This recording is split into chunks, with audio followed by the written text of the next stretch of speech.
So this is an Amiga 2000 work in progress. I've got so much stuff going on in my house at the moment, so sitting on the floor is pretty much the only option I have at the moment. Of course, the hard drive on the hard drive card has failed, as has every other SCSI hard drive we have lying around in this place. So I'm currently running it on the only SCSI hard drive I have that works, a 20 megabyte ST225N in an enclosure that originally was used with a very old Mac back in the day. You may have heard a 5¼ inch floppy drive initializing. That's because this has the A2286 PC BridgeBoard in this machine, which I've spent a lot of time getting working. I do have a replacement Janus along the way, with the replaceable battery holder on top of it. For the time being, this one with a flat battery actually is going to do the job just fine. The default floppy configuration is 1.2 megabytes, and that's what I've got here with a boot disk in it. I have set up the Janus software, the virtual drive. I've just given it a 5 megabyte virtual drive because this thing is puny. And of course, what we always want to test on a 286 is going to be Wolfenstein. And I must say, on this 8 megahertz card, it is kind of a disappointing experience. We'll just go past this error message now. I've just booted the software on the Amiga side. You don't need to say that. That's not the point of this video. So we are now booting off the 1.2 meg boot disk that I've created. And that does have the software on it to set up the virtual drive. J-Link. And you can see the drives that are set up there. I've only got one enabled at the moment, the C drive. D, E, F, and G don't go anywhere. That is the mouse vibrating on my hard drive enclosure.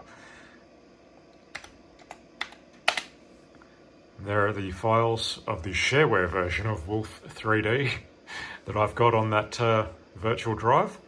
Let's go ahead and run that.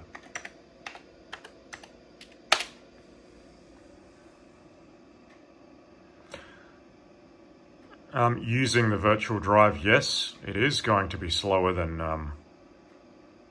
an actual hard drive connected on the ISA bus of the A2286 card, but it's good enough, honestly, for what you're going to be using it for these days, unless you've got an IO card lying around. I have not yet soldered in the additional 16-bit portions of the ISA slots. We do have those, I haven't done it yet. And I've currently got an ET4000 video card in there. And by all means, read the manual when you're setting this stuff up, because it will save you some time. I was wondering why the Janus handler was not working when I had the VGA card installed. It's simply because I wasn't reading the manual. You need to go into the PC prefs and turn off the color and mono video emulation in there, and make sure the memory address range is also set to D1000 when you've got the 2286 card installed. It's all mentioned in the manual. If you just follow the goddamn manual, you can save yourself a lot of time.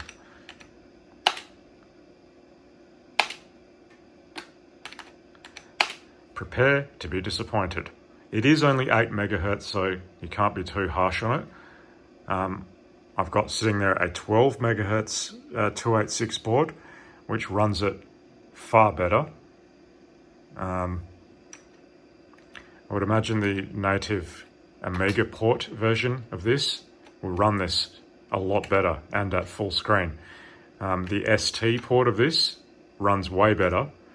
Also an 8 megahertz 68,000 machine, so I would imagine the Amiga version should run it even better than that, but I don't know. I haven't tried. Yeah, it's playable at this reduced screen size, but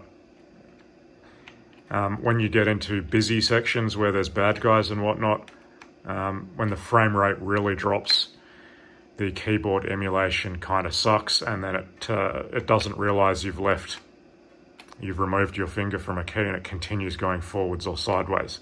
It only does that in really busy sections, so I suspect that's just because, yeah, things are running so slow, it's skipped the fact that you've taken your finger off the key.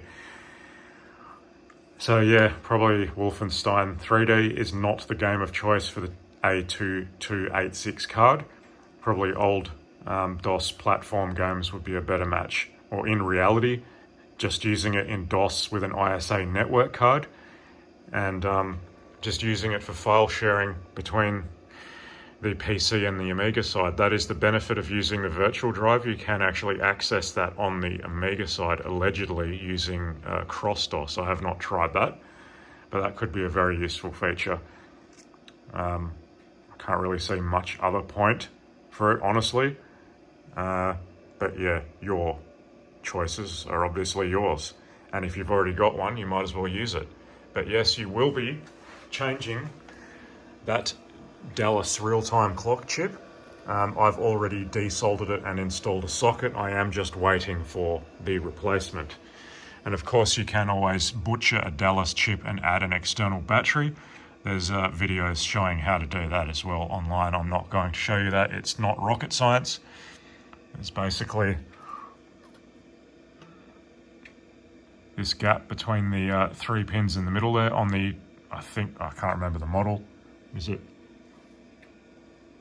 Anyway, if it looks like this is where the battery terminals are. You have to grind down the sides with a Dremel, and you can access those and solder onto them.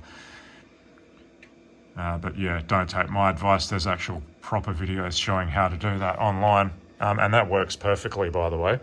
I can't imagine that battery would last too long because it's actually in parallel with the dead one that's encapsulated in that thing. So it will have a high rate of drain. But anyway, at least it allows this board to work. The Amiga PC card doesn't really matter. I mean, it does the same thing in that you can't save any changes in CMOS settings. They just go back to default as soon as you exit and reboot. But as long as you're using a 1.2 meg floppy drive and a virtual drive, the thing is still usable. Obviously, if you've got an actual hard drive in there, and you don't have a 1.2 meg floppy, maybe you've got a 1.44, you're going to need a functional Dallas chip because you won't be able to save any of those settings. But anyway, I've rambled on long enough. Yeah, that's the end of the video.